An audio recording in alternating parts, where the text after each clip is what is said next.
Hello everyone. So I just got here today. It's about 7 a.m. and I'm about to do my site walk and I'm taking you guys with me.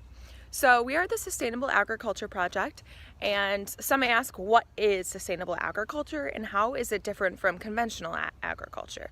Now, sustainable agriculture, and how I like to view it, is just farming and understanding ecological services, taking those into account and utilizing the triple bottom line. The triple bottom line is people, planet, profit, and you cannot just make an action without it aligning with everything. So everything we do here, it aligns with all those things. We have to make sure that goes into account. So I'm just gonna try and squeeze this into 10 minutes and take you guys on a site walk. So come with me. So I'm walking by the herb garden. This was a student project that we had, started about a few years ago. We had some peonies come up. It has, the mint is kind of taking over. We need to do a little weeding.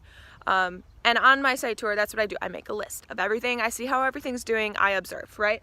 So our herb garden is kind of a side project. We just got our walkways mowed, everything mowed. That's amazing. Okay. So I'm gonna switch you guys around here. So these are our south beds.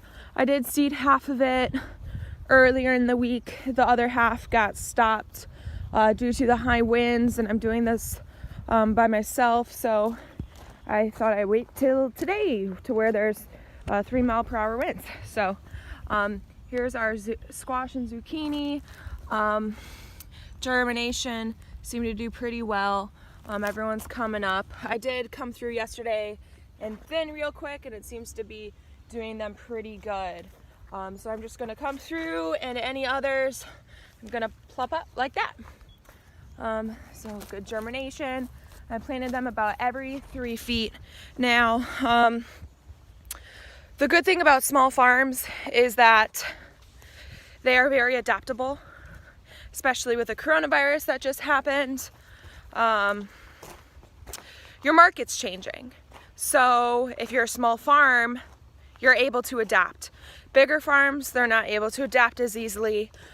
We were lucky enough to be able to change our crop plan. Typically we do very intensive crops that are very labor intensive. And I'm the only one here right now. We do not have our interns or our volunteers.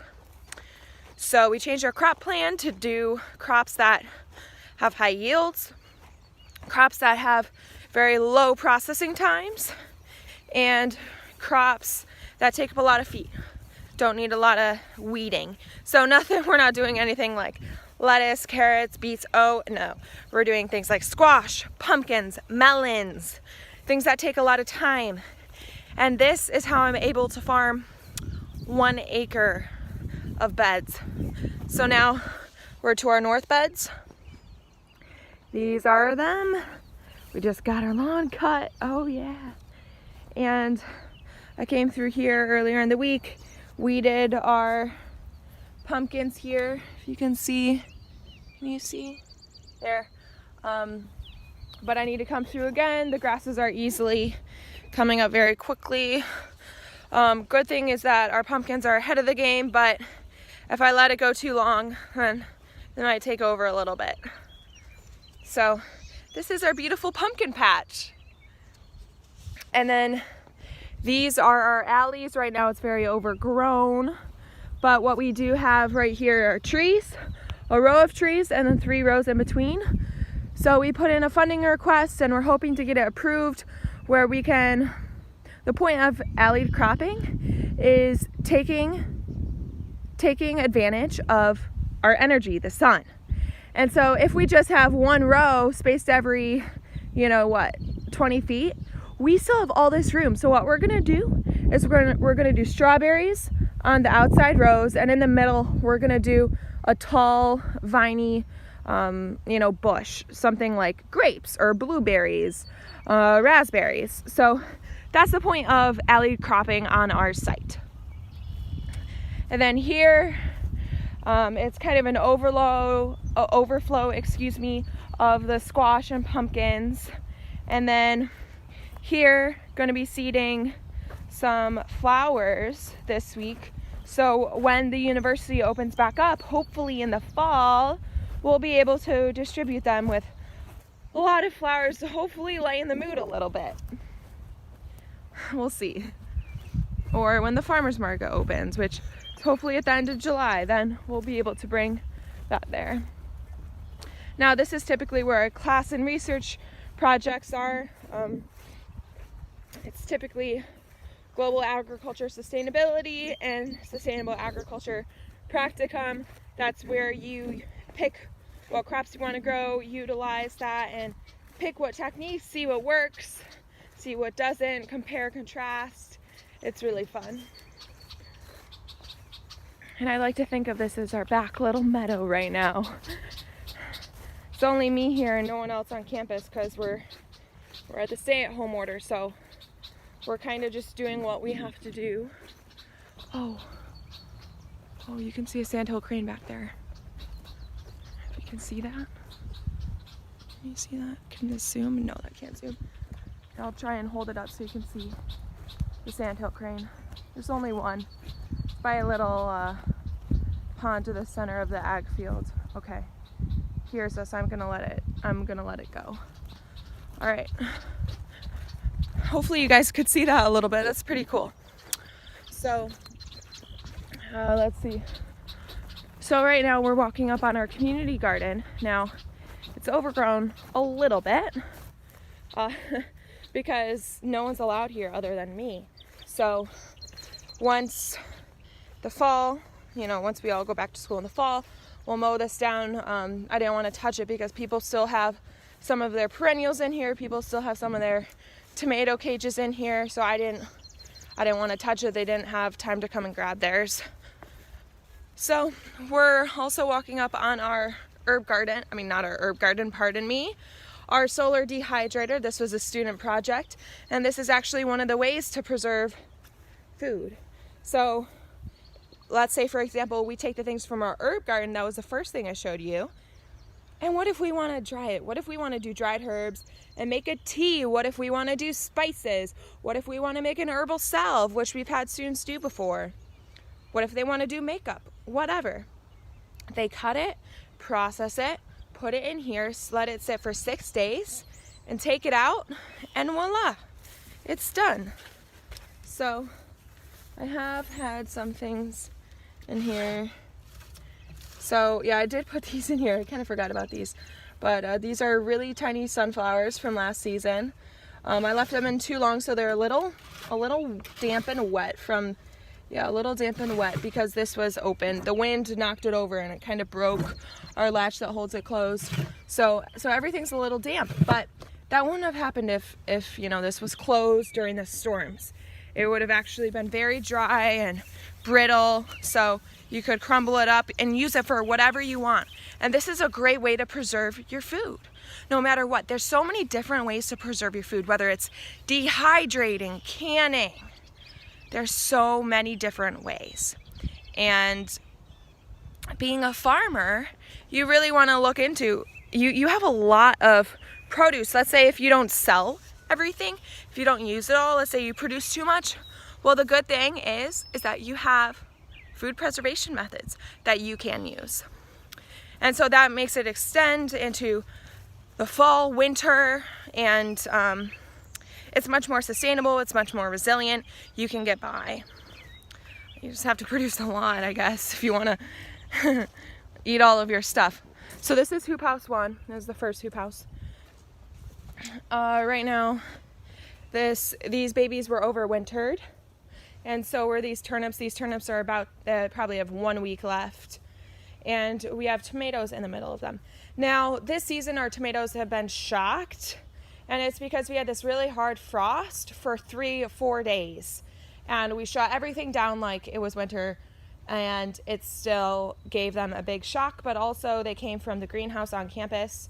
And don't mind this, I'm just trying to pat it down really quickly to rotate it out.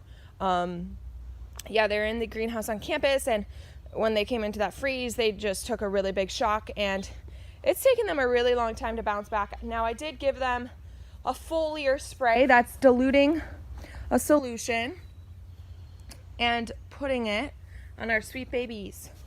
And it seems like they took well to it.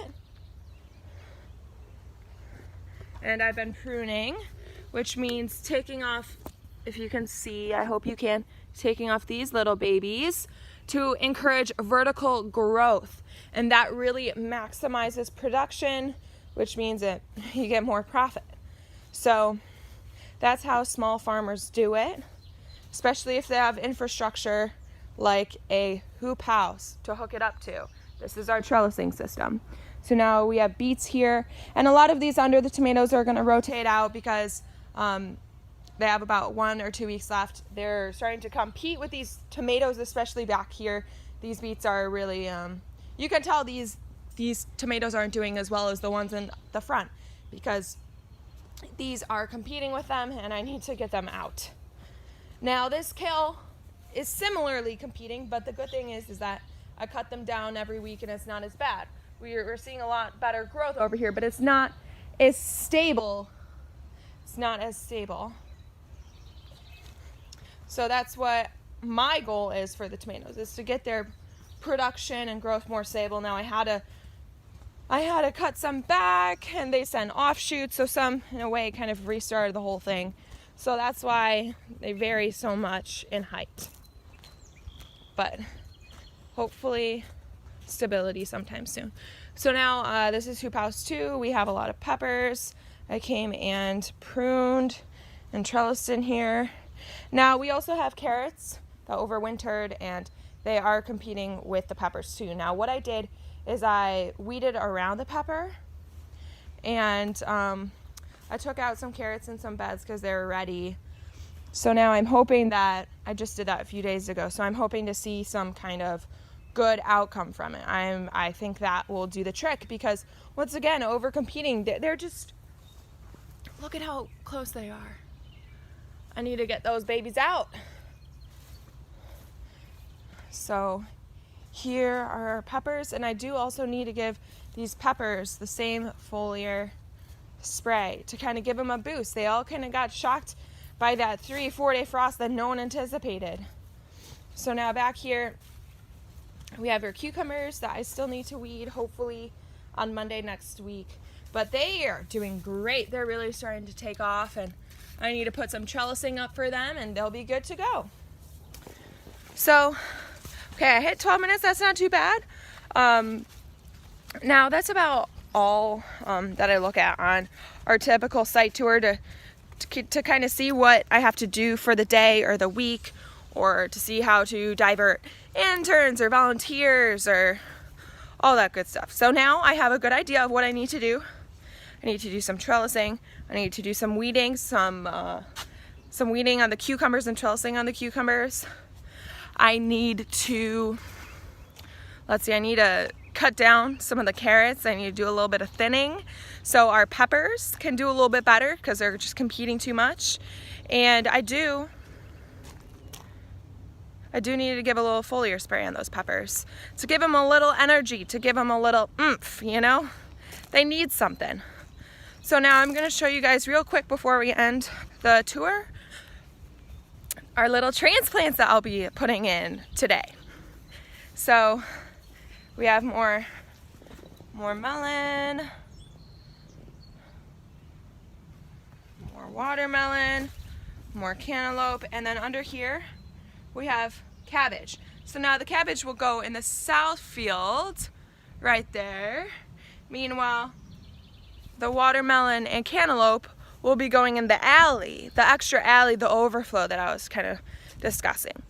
Now, if you guys are curious and you have questions about anything else, I know we weren't able to kind of fit all the little gritty details into a 10-minute video, but we do have our processing station. So that's another thing. And we do have our apiary, our bees.